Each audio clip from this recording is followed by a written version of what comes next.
તતૈક્વચન વિહર્તુમ પ્રકૃતિમુપેયિ યદ્ભવ પ્રવાહ.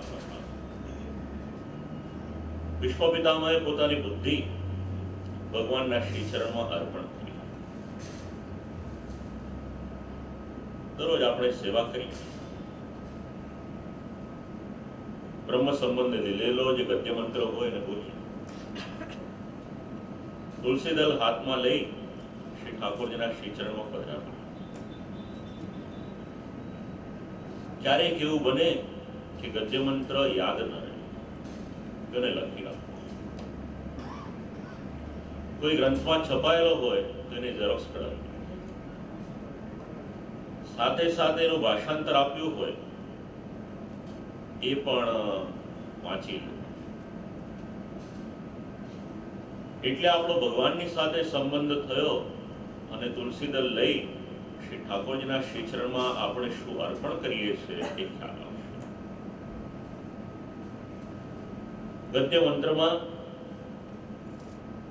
બે વિભાગ,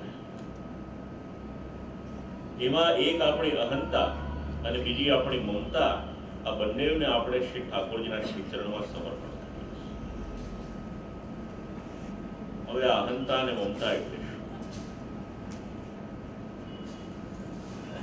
આપણે સંસાર શબ્દનો અર્થ એવો કરીએ છીએ કે મારું કુટુંબ અથવા તો જે સોસાયટીમાં હું રહું છું એ મારો સંસાર. પણ મહાપ્રભુજી એના માટે કંઈક અલગ સમજણ આપે છે. સંસારનો અર્થ કરે છે હું અને મારું, અહંતા અને મમતા. હવે આપણે અત્યારે આ વિશ્વાસ પાર્ટી રૂમમાં બેઠા છીએ. કોઈ બારગામથી આવ્યું, કોઈ દૂર દૂરથી આવ્યું, કે કોઈ અહીંયા રહેશે.